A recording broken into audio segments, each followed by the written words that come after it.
आज का टॉपिक जो है भारतीय संविधान से संबंधित है। 6 से 14 वर्ष की आयु वर्ग के बच्चों को प्रदत्त शिक्षा का अधिकार किस प्रकार का अधिकार है? तो इसका जवाब है मूल अधिकार। बंधुआ मजदूर अधिनियम संसद द्वारा किस वर्ष पारित किया गया था? 1976 ईस्वी में। डॉक्टर भीमराव अंबेडकर ने मौलिक अधिकारों में से किसे संविधान का हृदय एवं आत्मा कहा है? संवैधानिक उपचारों का अधिकार अनुच्छेद 32 के अंतर्गत। 6 से 14 वर्ष के आयु समूह के सभी बच्चों को मुफ्त और अनिवार्य शिक्षा का प्रावधान करता है अनुच्छेद 21 को 86वां संशोधन 2002। 0 से 6 प्री प्राइमरी 0 से 6 आयु के बच्चों के लिए निःशुल्क व अनिवार्य शिक्षा का प्रावधान अनुच्छेद 45 के अंतर्गत आता है।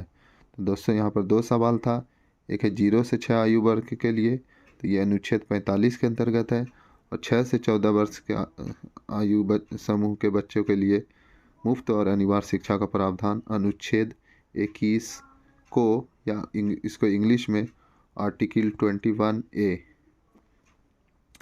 शिक्षा प्रारंभ में राज्य सूची का विषय था। इसे 42वें संशोधन 1976 द्वारा समवर्ती सूची में स्थानांतरित किया गया। भारत के मूल संविधान में कितनी अनुसूचियां थी? अगर ये पूछ ले कि भारत के मूल संविधान में कितनी अनुसूचियां थी, तो इसका जवाब होगा 8। और अगर ये पूछ ले कि भारत के संविधान में कुल कितनी अनुसूचियां है, यानी वर्तमान में, तो वर्तमान में इसका जवाब होगा 12। संघ सूची, राष्ट्र सूची और समवर्ती सूची में शामिल विषय किस अनुसूची के अंतर्गत आता है? तो इसका जवाब है दोस्तों 7वीं अनुसूची। भारतीय संघ में नए राज्य का गठन का प्रावधान किस अनुसूची में किया गया है? प्रथम अनुसूची में किया गया है। एग्जाम में अगर प्रश्न ये आ जाए कि किस देश के संविधान को जटिलता के कारण इसे वकीलों का स्वर्ग कहा जाता है, तो इसका जवाब होगा भारतीय संविधान को। मूल संविधान में कितने अनुच्छेद और कितनी अनुसूचियां थी मूल संविधान में? यानी जिस वक्त एक भी संशोधन नहीं हुआ था, तो उस वक्त जो है 395 अनुच्छेद थी और 8 अनुसूचियां थी।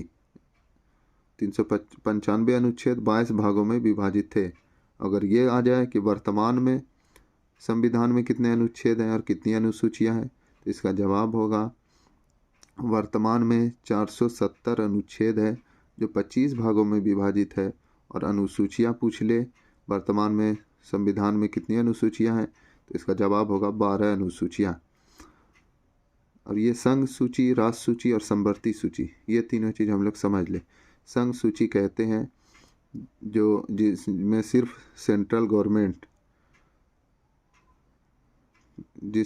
सेंट्रल गवर्नमेंट के अंतर्गत जो विषय आता है उसको संघ सूची कहते हैं, और जो स्टेट गवर्नमेंट के अंतर्गत आता है उसको राज्य सूची कहते हैं। और समवर्ती सूची जिसमें सेंट्रल गवर्नमेंट और स्टेट गवर्नमेंट दोनों मिल के उस सूची में हिस्सा लेते हैं, उसको समवर्ती सूची कहते हैं। तो वर्तमान में संघ सूची में यानी सेंट्रल गवर्नमेंट के अंतर्गत 98 विषय हैं, और राष्ट्र सूची यानी स्टेट गवर्नमेंट के अंतर्गत 61 विषय है। और समवर्ती सूची जो सेंट्रल और स्टेट दोनों मिल के चलाते उसमें 52 विषय है। ये सवाल आ जाए कि शिक्षा किस सूची के अंतर्गत आता है, तो इसका जवाब होगा संघ सूची के अंतर्गत, इसलिए इसमें राज्य की भी हिस्सेदारी है और भारत सरकार का भी इसमें हिस्सेदारी है। राज्य पुनर्गठन आयोग ने 1 नवंबर 1956 को कितने राज्य तथा केंद्र शासित प्रदेश बनाए थे? तो इसका जवाब है 14 राज्य एवं 6 संघ राज्य थे। संघ राज्य कहते हैं केंद्र शासित प्रदेश को। तो जब राज्य पुनर्गठन आयोग हुआ था 1 नवंबर 1956 को, उस वक्त पूरे भारत में 14 राज्य और 6 केंद्र शासित प्रदेश थे। और अगर ये सवाल आ जाए कि वर्तमान में पूरे भारत में कितने राज्य और कितने केंद्र शासित प्रदेश हैं, तो इसका जवाब होगा 28 राज्य और 8 केंद्र शासित प्रदेश, उसको संघीय प्रदेश भी कहते हैं। ये वर्तमान में। लोकसभा में केंद्र शासित प्रदेश के लिए अधिकतम कितनी सीटें आरक्षित है? तो इसका जवाब है 20 सीट। ये भी एक इम्पोर्टेंट क्वेश्चन है। 2 पृथक केंद्र शासित प्रदेशों के रूप में जम्मू कश्मीर का विभाजन कब हुआ? तो ये 31 अक्टूबर 2019 को हुआ है।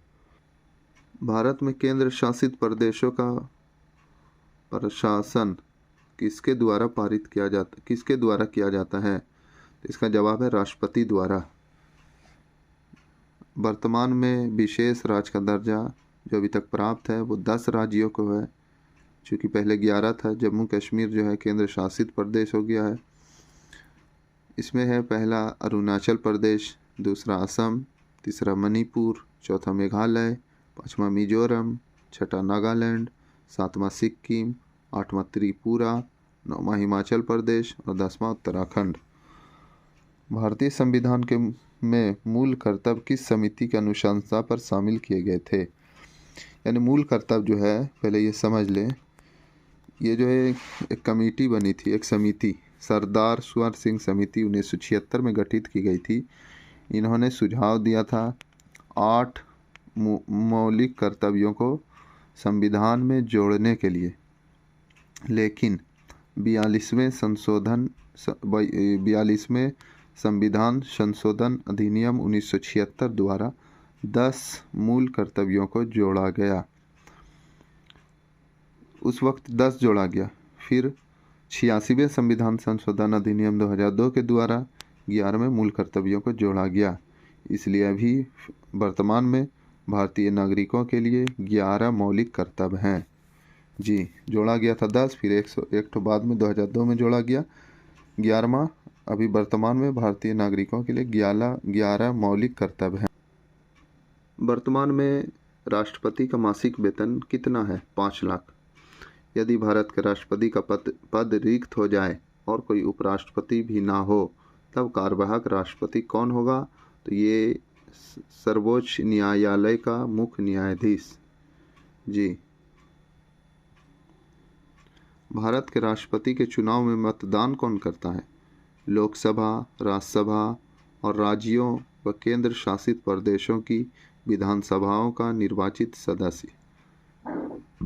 भारत के राष्ट्रपति को उसके पद से हटाने का अधिकार किसे प्राप्त है? संसद को।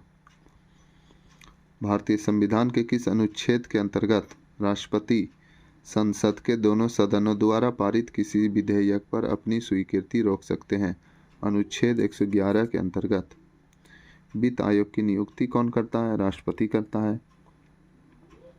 द्रौपदी मुर्मू भारत की प्रथम आदिवासी, द्वितीय महिला, स्वतंत्र भारत में पैदा होने वाली प्रथम एवं सबसे कम उम्र की राष्ट्रपति है। यानी इसको खूब अच्छी तरीके से समझ लें। अभी जो वर्तमान में भारत की राष्ट्रपति द्रौपदी मुर्मू है, ये भारत की प्रथम आदिवासी महिला है और द्वितीय महिला है और स्वतंत्र भारत में पैदा होने वाली प्रथम यानी पहली महिला है और सबसे कम उम्र की राष्ट्रपति है। भारत के राष्ट्रपतियों में से कौन बिहार का राज्यपाल रह चुका था? यानी भारत के अब तक जितने भी राष्ट्रपति बने उसमें बिहार का राज्यपाल कौन कौन रहा? तो डॉक्टर जाकिर हुसैन और रामनाथ कोविंद।